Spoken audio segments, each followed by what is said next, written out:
Good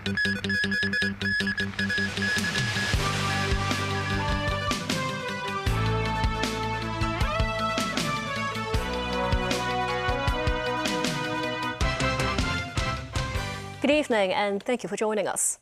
The Easter Qingming Festival holiday period is coming to an end. The Immigration Department is expecting around 671,000 inbound travelers today as holidaymakers return to the city. As of 4 p.m., some 337,000 travelers entered the city. Among them, 278,000 are Hong Kong residents. The 5-day public holiday period stretching through the Easter break and Qingming Festival is winding down. After traveling north for their Easter break or ancestral visits during the Qingming Festival, the homebound travel rush picked up at around midday, with crowds surging at multiple cross-border checkpoints. Bustling sights at the West Kowloon high-speed rail station since this morning, though queues appeared lighter than yesterday. To cope with demand, 13 additional pairs of trains have been arranged between West Kowloon Station in Hong Kong and Shenzhen's Futian Station. However, tickets from other mainland stations are much harder to secure, including those returning from Guangzhou to Hong Kong. The sale of tickets was fully booked out, and it was really hard to get tickets. Also, the queues to the trains were really long. It was kind of crowded just now, and I took the subway from China. I was rushing for the opening of the school. The Immigration Department said it has stepped up manpower and opened up additional counters to ease passenger flows. It is also urging travelers to plan ahead and avoid crossing the border during peak hours if possible. Meanwhile, some tourists from Shenzhen and Shanghai timed their Hong Kong trip after the mainland's Qingming Festival. We have a holiday called 春假, so I have time and I don't want to waste this holiday. So I choose to come Hong Kong and travel for a few days. Why did you try to postpone it a little bit later? If it's near too many people, it's very hot in Hong Kong usually. So I don't want to crowd with others. We pay $40 for 5 person. It's good. It's not expensive. And for me, Hong Kong is the best town in the world. At another busy entry point, the Hong Kong port of the Hong Kong-Zhuhai-Macau Bridge, conditions improved this morning after long vehicle queues and crowds overnight. Some travelers say waiting times for shuttle buses and border clearance took around 5 minutes. At the Zhuhai port of the bridge, the official website shows vehicle traffic has been heavy since 3 p.m. Drivers have to wait at least 40 minutes for security and clearance. Hong Kong recorded some 2.1 million people departing the city over the past 4 days, which means around 1/3 of all residents left the SAR during the holiday period. Some local retailers said business was affected. Timothy Lee tells us more.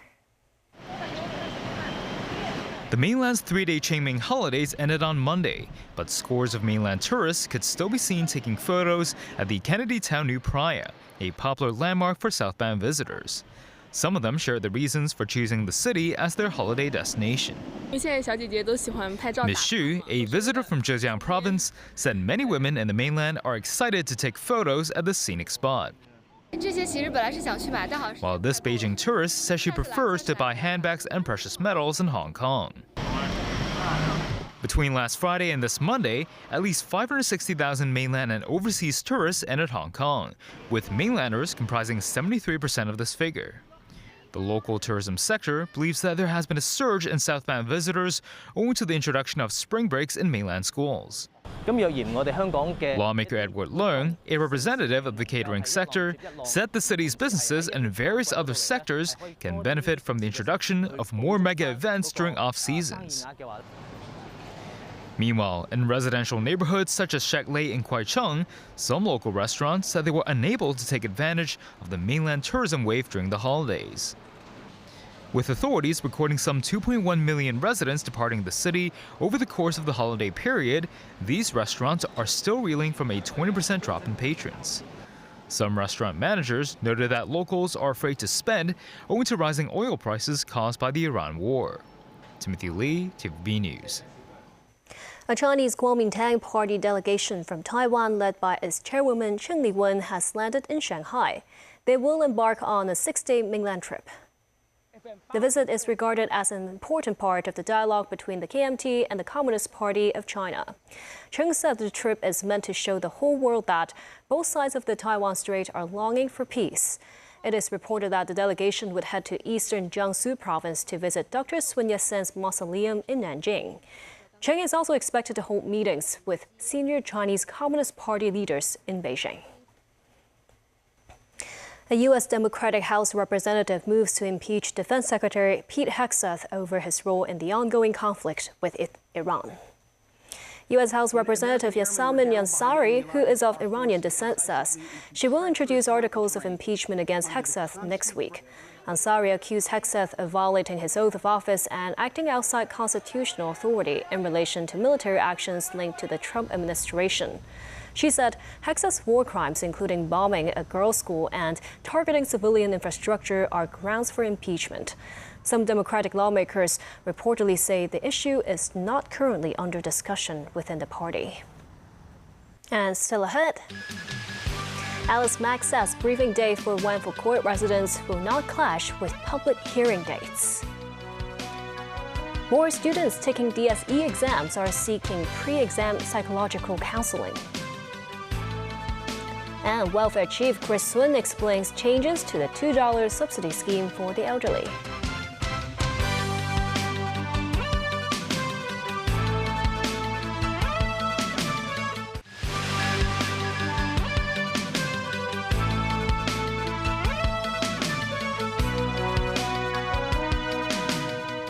Welcome back. Hop-On Management, the new company appointed to oversee Wang Fuk Court affairs, will hold a briefing sessions early next month. This Secretary for Home and Youth Affairs Alice Mack stressed the date for the briefing session will not clash with the dates when residents can go back to their flats to collect their belongings or the public inquiry hearings. Timothy Lee has more.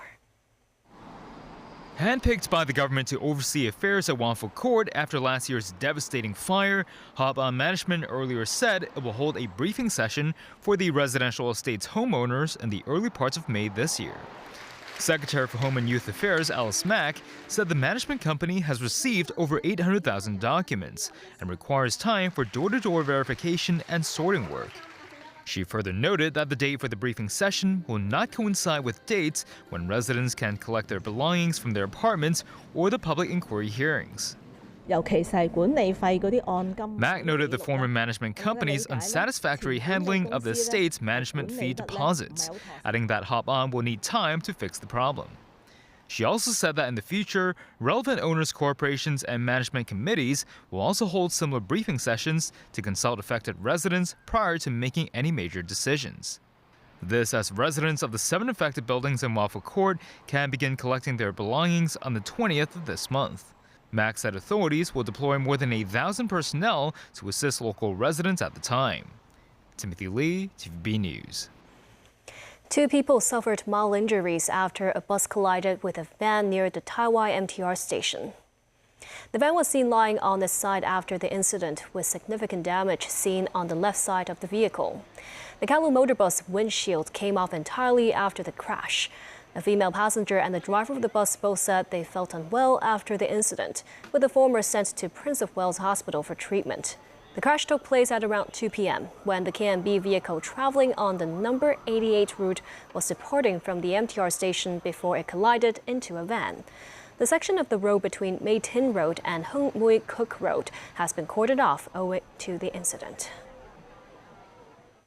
The first written paper of the Hong Kong Diploma of Secondary Education exams is set to begin tomorrow. A secondary school principal has flagged a surge in students seeking pre-exam psychological counseling in recent years. With the DSE exam fast approaching, many candidates stayed in Hong Kong during the Easter break to focus on their revision. A school principal notes that school social workers have been reaching out to exam takers at the start of each academic year. This as the proportion of students receiving counseling before exams saw a notable surge from 4.8% 5 years ago to over 20% now. Much of their anxiety, he says, stems from the growing culture of comparison on social media.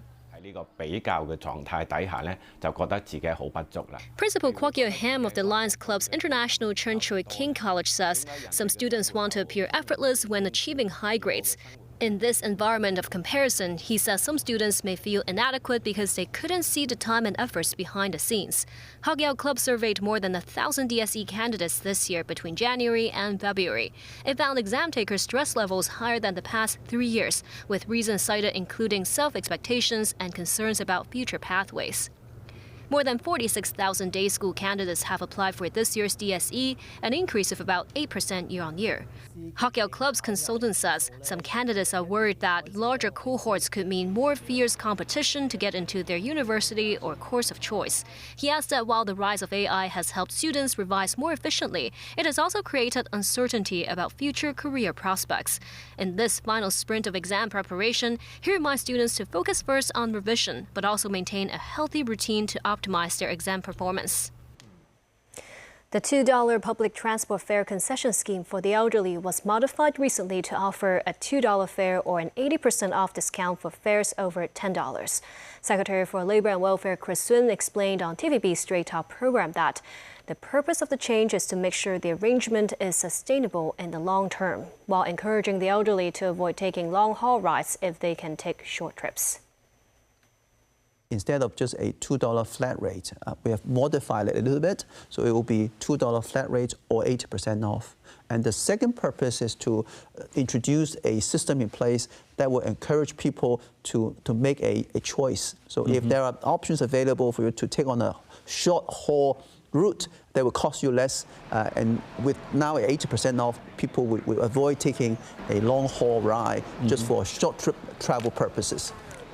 Sun said there are currently 2.67 million Joyu cardholders who can use the scheme, and in 10 years' time, the number will rise to 3.2 million. Sun said the change can save $550 million of public money each year. Overseas, a tanker truck explosion in Panama City on Monday left one person dead. At least 4 others were injured, including 2 firefighters. The incident occurred in the La Boca area near the Panama Oil Terminal's SA facility and beneath the Bridge of the Americas, where a tanker truck exploded while refueling. The blaze later spread to 2 other tanker trucks and caused multiple secondary blasts.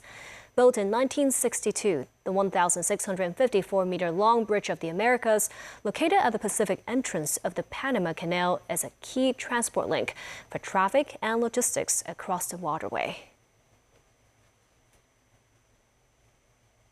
The death toll from extreme weather that has triggered widespread flooding and landslides in many parts of Afghanistan has increased to at least 110. Storms and heavy rainfall began across Afghanistan about 12 days ago, affecting most of the country's 34 provinces. Over the past 24 hours alone, 11 people have died and 6 have been injured, the Disaster Management Authority said. The 7 people missing are all believed to have been carried away by floodwater, while 958 homes have been completely destroyed and more than 4,100 damaged. And that's the news. Thank you for watching.